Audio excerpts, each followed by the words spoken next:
As I mentioned today, I am in Le Brassus at the Blancpain manufacture with the man of the hour, Mr. Mark Hyde. Tell me about the Grande Double Sonnerie. It's exceptional. Thank you so much. Let me hear it from you. Yeah, it was a long time, being passionate about watches and mechanics. The Grande Sonnerie is the holy grail of the complications. Something you can do, you hope to do one time in your life, to create a piece like that, to start it from scratch. Yeah. And that's why I'm really happy, because it's not only the watch coming out, it's creating a team that has the capacity to really in-house, by themselves, push the limit, create the highest complication.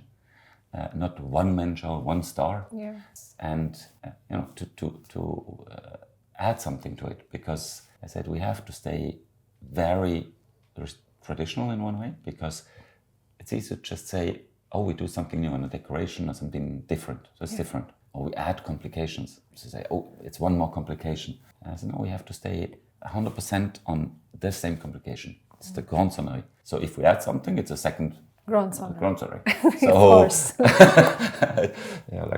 Okay. Yeah. And same thing with the decoration, I said, no, we go traditional. Perlage, Côte de Genève, but there's never been a perlage of 0.6 millimeters. Yeah. So you develop tools and you look at it and say, I know that. And they look and say, why is it different? There's something different. Yeah.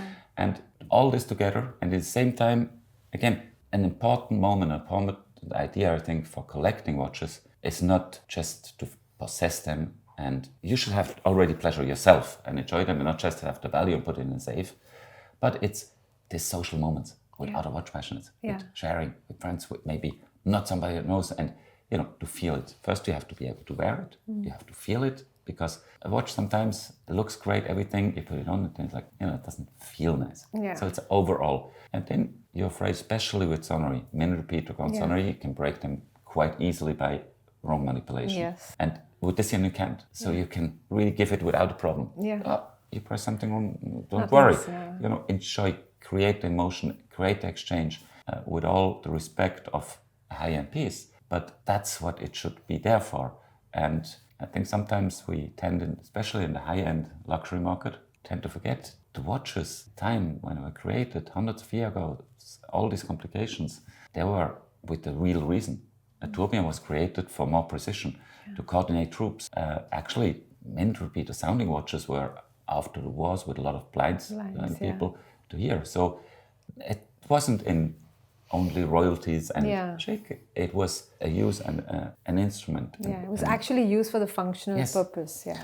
And that's why for me a watch has to be able to wear, make it work, use the functions. If I have to worry that my Grande Sonnerie, if I use it every day and I want to hear it, and then after 6 months, it changes a little bit, the tempo and so on, so I don't use it so often. That's no fun. I have to be able to play with it, to enjoy it, to create this emotion whatever I like. So your idea of fun is putting two Melodies, Grande Sonnerie in a watch, which is great. I mean, if that's your concept. But what I also thought was very interesting was one is, of course, the Westminster chime, but the other one is the Blancpain Melody, which was also lovely. But what I found very interesting is that people can customize that melody, and that's the melody that can ring on your watch. Yeah, again, I think that's the fun part about it, that you get deeper than just something exceptional. And I said, if we do a Grande Sonnerie, Westminster is just the most traditional sound of a Grande Sonnerie there is. So I guess we have to have that, because that's the essence, it's the base, that's what you compare, that's what you identify. But if you have only that, it gets, you have. That's why the second melody. Yeah. I said, otherwise we just take a new melody and then it's just new. That's not, doesn't work. And a piece like that, it should become my piece. You have the same complication, the same caliber, yes, but the expression, the taste of what I would like, if it's the melody that is different, if it's the case material, if it's different figures, if you don't want Roman Arab, if you want. So there's so many details that makes it your personal piece and your expression. And that's what we want to offer as well with this, that you get something unique. That's you share so much time with your watch, and a piece like that lives, a mechanical watch should live for generations. Yeah. And if I have something like that that is mine and done the way I want this detail.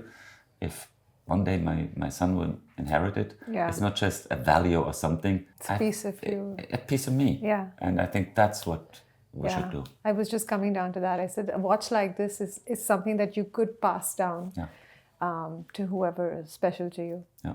Great, amazing. But congratulations, it's a fantastic Thank piece you of so much. work. My last question. What does your watch collection look like? Unorganized. I'm sure a lot of people out there would like to know, what does Mr. Haig's watch collection actually look like? Unorganized. Okay. Chaotic. So I'm not a structured collector.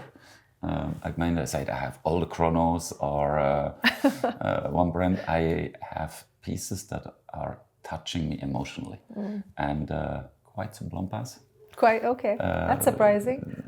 And it's some Breguets, because on some pieces it's just wow, that's the one I love in this complication. But brands outside the group as well, from independents to neighboring houses. Some it's great work. Some swatches from time that are very special to me. So quite a diverse collection. quite diverse. Yeah. Each has a personal importance for me. But if you look at traditional collector of it, you say, what does that do in there? Amazing. Do you have any advice for someone who wants to get into the watch collecting space, or who wants to start watches as a passion? I think the most important is that you find your entry. A watch should, first of all, make you happy, create emotions with you that you like. And then, then as a second, look at, okay, I like maybe if you want to start collecting to a certain time, to a certain style, to a certain complication. If that's something that attracts you, they say, I love this complication and I want the reference of it. But if you don't have a connection, there's no wrong and right. And if it's only with the calculation of which one takes the most value, I think that should not be why you collect and start watches. There is instruments from big coins to whatever that are purely with this idea to start a collection. And if you have something that touches you, and if you look something that is special, look behind and say, is it artificially rare, or is it what is behind? Yeah, my logic is it calling out to me? Yeah. It's like dessert. Like it's a good dessert. If it's calling out to me, I have to go to it. Yes, and it's not really wrong or right. Yeah. So that's for me, distance the most important. It has to touch you. Amazing. On that note, thank you very much for joining us today. Thank you. And we're looking forward to what Blancpain has in store, because from what I've heard, there are rumors in the room that there's a lot of exciting things coming up next year. Great. Thank you so much. Thank you. And we'll see you soon in India, maybe. Looking forward to it.